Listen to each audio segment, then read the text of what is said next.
Bom dia, gente linda, como vocês estão? Começando hoje mais uma leitura maravilhosa desse livro incrível aqui, ó. A Dieta da Mente, Dr. David Perlmutter, descubra os assassinos silenciosos do seu cérebro. A gente já está bem avançado nesse livro, já estamos aqui no capítulo 9, quase terminando mesmo, faltam só 100 páginas para a gente terminar. Olha como é lindo isso, né? Agora eu olhar e falar, faltam só 100 páginas. Quando a gente começa a ler, ver 400 páginas parece muito desafiador. Mas essa é a beleza da leitura. É a gente ir lendo e vai diminuindo, e vai diminuindo, e vai chegando no final do livro. E mais do que vai diminuindo, vai ficando mais interessante. A gente vai entendendo mais sobre o assunto que ele está querendo trazer, não é verdade? Então vamos começar aqui os nossos 15 minutinhos por dia. A gente hoje começa o capítulo 9, que diz: Boa noite, cérebro. Alavanque a sua leptina para controlar os hormônios. Encerre um dia antes de começar o outro. E interponha uma sólida parede de sono entre os dois. Ralph Waldo Emerson. Quando Samuel, um corretor de ações de 48 anos, veio se consultar comigo num dia no final de novembro, ele me pediu para, entre aspas, otimizar sua saúde. Ele não era o primeiro a fazer um pedido tão genérico, até vago, mas eu sei o que ele realmente queria. Ele queria que eu fosse fundo em seus problemas e o levasse a um estado de saúde vibrante que ele nunca sentira antes na vida. Missão dura para qualquer médico realizar, mas algo em seu rosto inchado me deu uma pista imediata de onde poderia estar o problema. Comecei me informando do seu histórico médico e de suas queixas principais. Ele tinha um histórico de baixo funcionamento da tireoide, que ele tratava com remédios. Disse que levava uma vida bastante estressante, mas classificou como boa sua saúde geral. Não havia muito a relatar no que diz respeito a problemas médicos anteriores, mas é interessante notar que ele mencionou que o filho havia sido sensível, entre aspas, a alimentos sólidos quando era bebê. E uma sensibilidade ao glúten havia sido diagnosticada. Discutimos em maiores detalhes o problema da tireoide e fiquei sabendo que ele tivera uma doença autoimune chamada tireoide de Hashimoto, causada pela ativação anormal do sistema imunológico, que passa a atacar a glândula tireoide. Fui adiante e pedi um exame de sensibilidade ao glúten, que deu resultados inegáveis. De fato, ele era altamente sensível ao glúten. Apenas um de 24 anticorpos testados estava na faixa normal. Ele precisava experimentar uma dieta sem glúten. A reação dele à dieta foi bastante notável e, francamente, bastante previsível à luz tanto da experiência do próprio filho como de seu teste fora da curva. 4 meses depois do início da dieta, eu recebi dele uma carta que me fez sorrir. Ele admitia, por escrito, o quanto a sua vida tinha piorado até o momento em que marcou consulta comigo. Evidentemente, ele havia contado uma mentirinha quando me contou que a sua saúde estava bem. Longe disso, ele escreveu. Antes do diagnóstico de sensibilidade ao glúten, a minha saúde estava uma espiral negativa. Embora eu apenas tivesse acabado de entrar na casa dos 40 e fizesse exercícios diários, eu me sentia letárgico e mal conseguia chegar ao fim do dia. Eu estava me tornando irascível e surtava facilmente, por qualquer motivo. A depressão se instalou, já que eu não conseguia me livrar dos pensamentos negativos. Convenci-me de que ia morrer. Hoje, eu sou uma pessoa nova. Voltei a ser tranquilo e tenho energia o dia todo. Durmo a noite inteira, regularmente, e a minha dor nas juntas desapareceu. Consigo pensar com clareza e não me distraio das minhas tarefas. A melhor parte é que aquela gordurinha teimosa em volta da minha região central virtualmente derreteu pela metade em 2 semanas. Agradeço ao Senhor por me devolver a vida. Embora Samuel não tenha mencionado seus problemas de sono na primeira consulta, meu palpite era que fazia tempo que ele não tinha um sono reparador. Tinha o ar exausto e todos os sinais padrão de falta de sono prolongada. Em muitos dos meus pacientes, antes do tratamento, a falta de sono é tão normal que eles chegam a esquecer o que é uma boa noite de sono até voltar a ter uma. Samuel deve ter achado que dormir a noite inteira fosse apenas um efeito colateral positivo da adoção de uma dieta sem glúten. Mas era mais do que isso. A partir do momento em que ele começou a ter um sono relaxante, uma noite após a outra, ele começou a recarregar profundamente o corpo, hormonal, emocional, física e até espiritualmente. Deixando de lado todos os problemas como o glúten até o transtorno de tireoide, Posso dizer sem sombra de dúvidas que obter um sono reparador teve um grande papel na reversão de suas condições, conduzindo-o exatamente à posição onde queria estar, no estado de saúde ideal. A maioria de nós subestima os benefícios do sono, mas é um dos poucos aspectos de nossas vidas realmente gratuitos e absolutamente essencial ao nosso bem-estar. Também é, como você está para descobrir, uma ferramenta fundamental na prevenção do declínio do cérebro. A ciência do sono. Muito se escreveu nos últimos 10 anos sobre a ciência do sono. E com razão, mais do que nunca, hoje entendemos o valor do sono no ponto de vista científico. Estudos laboratoriais e clínicos mostraram que praticamente todos os sistemas do corpo são influenciados pela qualidade e pela quantidade do nosso sono, especialmente o cérebro. Entre os benefícios comprovados, o sono pode determinar quanto comemos, a velocidade do nosso metabolismo, o quanto engordamos ou emagrecemos, se conseguimos combater infecções, o quanto somos criativos e cheios de ideia, se lidamos bem com o estresse e com que velocidade processamos informações e aprendemos coisas novas. Um sono adequado, o que para a maioria de nós significa pelo menos 7 boas horas de sono, também influencia nossos genes. No início de 2013, cientistas ingleses descobriram que uma semana de privação de sono alterava o funcionamento de 711 genes, incluindo alguns que afetam o estresse, os processos inflamatórios, a imunidade e o metabolismo. Tudo que afeta negativamente essas importantes funções do organismo afeta o cérebro. Dependemos desses genes para produzir um fornecimento constante de proteínas que substituam ou reparem tecidos danificados. E se eles param de funcionar depois de apenas uma semana de sono ruim? Isso nos diz muito a respeito do poder do sono. Embora possamos não perceber os efeitos colaterais da falta de sono no nível genético, com certeza vivenciamos os demais sintomas da privação de sono crônica: confusão mental, perda de memória, baixa imunidade, obesidade, doenças cardiovasculares, diabetes e depressão. Todas essas condições estão intimamente ligadas ao cérebro. Embora saibamos que muitos de nós não conseguimos dormir o bastante para sustentar as necessidades reais do corpo, devo observar que o excesso de sono passou a ser considerado um marcador precoce em potencial do declínio cognitivo. Em 2017, a revista Neurology relatou que dormir mais de 9 horas por noite poderia aumentar o risco de progressão para a demência clínica num espaço de 10 anos. É uma afirmação e tanto, e ainda mais potente quando se sabe que o mesmo estudo constatou uma redução do volume cerebral nos dorminhocos. Portanto, está claro que deve existir um ponto ideal para extrair os benefícios do sono, e aparentemente ele se situa entre 6 e 9 horas para a maioria de nós. Porém, a maioria de nós também dificilmente consegue dormir tanto.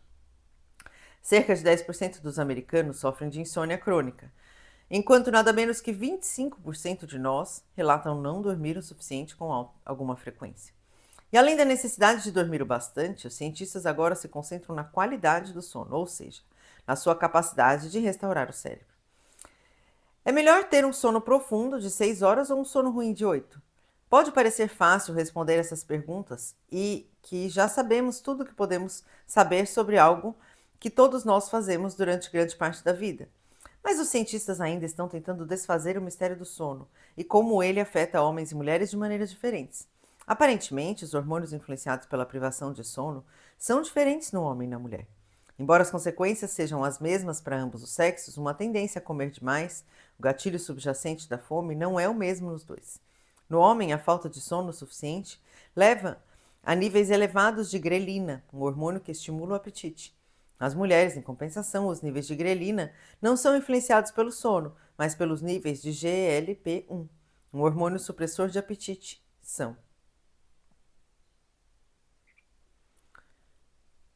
Reconheço que uma diferença tão sutil pode parecer insignificante, dado que o resultado é o mesmo, de um jeito ou de outro, mas serve para mostrar quão pouco sabemos a respeito de toda a bioquímica do corpo humano em resposta ao sono. Se há uma coisa que precisamos saber sobre o sono, é que ele se torna um problema cada vez maior à medida que envelhecemos. Isso ocorre por uma série de razões, muitas delas decorrentes de condições médicas que podem solapar um sono profundo. Chega a 40% o número de adultos idosos que não conseguem ter uma noite boa de sono devido a problemas crônicos, como apneia e insônia. Hoje em dia temos inclusive evidências da relação entre o sono interrompido e o declínio cognitivo. Christine Yaffe, psiquiatra da Universidade da Califórnia, em São Francisco, estuda pessoas cujo risco de desenvolver comprometimento cognitivo e demência é elevado. Em sua clínica de transtornos de memória, ela vê um dado comum nas queixas dos pacientes: a dificuldade de cair no sono e continuar adormecido. Eles relatam que sentem cansaço o dia todo e recorrem a cochilos.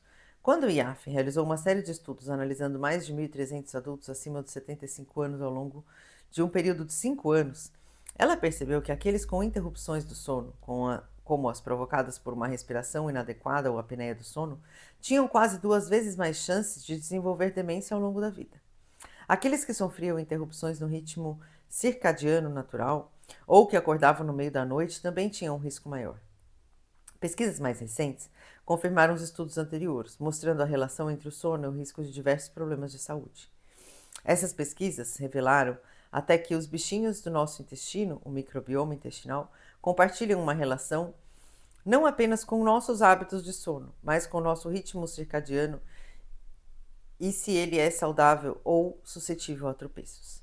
O ciclo circadiano está no cerne do nosso bem-estar. Por volta das 6 semanas de vida, todos nós estabelecemos esse padrão de atividade repetitiva, associando aos ciclos do dia e da noite, que permanece conosco. Assim como ocorre com o nascer e o pôr do sol, esse ciclo se repete basicamente a cada 24 horas. Temos diversos ciclos que coincidem com o dia solar de 24 horas, o ciclo de sono e a vigília aos padrões estabelecidos em nossa configuração biológica. A alta e a baixa dos hormônios, as flutuações na temperatura corporal, o fluxo e o refluxo de certas moléculas que dependem de nossa saúde e nosso bem-estar. Quando nosso ritmo não está sincronizado com o dia solar de 24 horas, podemos nos sentir adoentados ou cansados, que é o que ocorre, por exemplo, quando viajamos em um fuso horário para outro e forçamos o corpo a adaptar-se rapidamente a um novo ciclo. A meu ver, a maioria das pessoas não se dá conta de quanto o ritmo inerte do corpo depende dos hábitos de sono e é controlado pelo cérebro. Os ciclos naturais de dia e noite do corpo ditam praticamente tudo em nós. Basta lembrar que os padrões de liberação de hormônios estão ligados a esse ciclo. Um exemplo básico é a temperatura do corpo, que, em consequência da dança e de certos hormônios no corpo, sobe durante o dia, sofre uma ligeira queda à tarde, daí a sesta, tem um pico noturno e depois vai caindo ao longo da noite. Nas primeiras horas da manhã, chega ao ponto mais baixo, ao mesmo tempo em que outro padrão começa a subir, com os níveis de cortisol atingindo o pico da manhã e em seguida caindo ao longo do dia. Trabalhadores noturnos que sabidamente mantêm hábitos de sono irregulares devido à função convivem por causa disso com um risco potencial mais elevado de uma série de doenças. Não é à toa que em inglês se usa a expressão graveyard shift, um turno do cemitério, o turno do cemitério. Por isso, a próxima vez que você se sentir anormalmente cansado, mal-humorado, mentalmente lento, esquecido, com sede, fome, ou até mesmo alerta, agressivo ou excitado, analise os seus hábitos de sono recentes em busca de explicações. Basta dizer que precisamos de um padrão regular e confiável de vigília e de um sono reparador para regular os nossos hormônios. Daria para escrever vários livros sobre os hormônios do corpo. Mas, para os fins dessa discussão, em particular sobre a questão do sono e da saúde cerebral, vamos nos concentrar em um dos hormônios mais discretos e subestimados do nosso corpo, a leptina. Como ela coordena, basicamente, as respostas inflamatórias do corpo e ajuda a determinar se ansiamos por carboidratos, nenhuma conversa sobre a saúde do cérebro pode deixar de lado esse importante hormônio. Ele é fortemente impactado pelo sono. Conseguindo controlar esse mestre de cerimônias biológico, pode-se regular o reino hormonal, beneficiando o cérebro e o corpo. Daí tem um quadrinho que diz assim: dormiu bem? Pode ser que você nem se dê conta de que a qualidade do seu sono é baixa. A menos que você saiba de verdade que é bom de cama, acorde toda manhã sentindo-se revigorado e sem necessidade de despertador, recomendo que faça um estudo do sono, conhecido como polissonografia.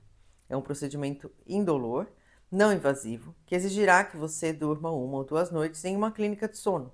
Enquanto você dorme, um sonoterapeuta registra diversas funções biológicas para determinar se você possui transtornos como apneia do sono, síndrome das pernas ou síndrome das pernas inquietas. Certo.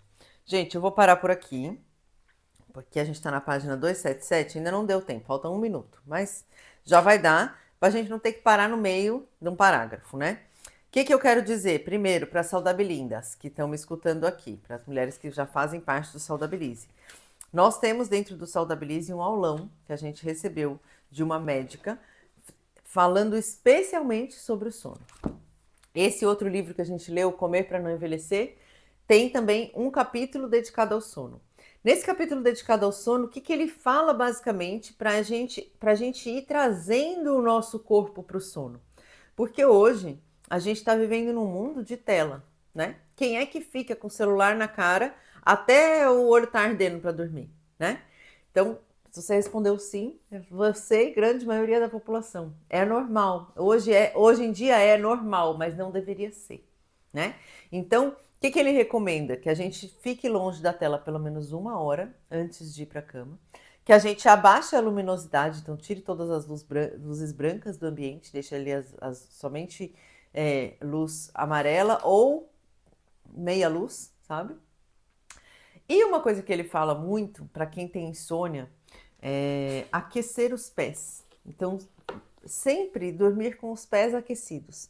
Então, quando eu era criança, eu me lembro de que quando fazia muito frio em São Paulo, onde eu morava, a gente embrulhava jornal nos pés, colocava o jornal antes da meia. E aí o jornal ajudava a manter o pé quentinho. E, enfim, né? Tem várias estratégias que a gente pode fazer. Depois eu, viajando de Kombi, descobri uma estratégia também muito boa, que nossa, eu já cheguei a pegar assim, ó, eu tava acho que 1 grau, 2 graus em Gonçalves, Minas Gerais. Tava um frio absurdo. Dentro da Kombi, onde entrava muito vento, não dava para dormir, tava muito desafiador dormir ali. Então, o que eu fiz? Me deram uma dica ali de pegar uma garrafa PET, daquelas garrafas de refrigerante, encher com água quente, daí claro que não dá para ser uma água fervendo, mas dá para ser uma água bem quente. E aí enfiar essas garrafas debaixo das cobertas, junto comigo. Então, na minha volta, assim, dormir com essas garrafas PET realmente ajuda muito, esquenta muito. E é impressionante como a gente acorda de manhã e a garrafa ainda tá quente. Impressionante. E a outra coisa é escalda-pés, né? Fazer escalda-pés.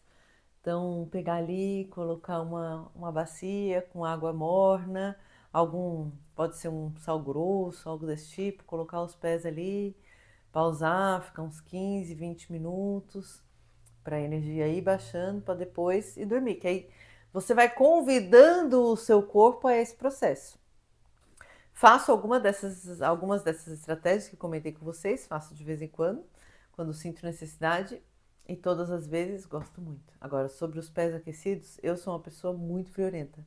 Então, eu normalmente, normalmente no inverno são 2 ou 3 meias, normalmente. Então, já estou acostumada. Tomo banho, já ponho uma meia, já ponho a outra. É assim que funciona.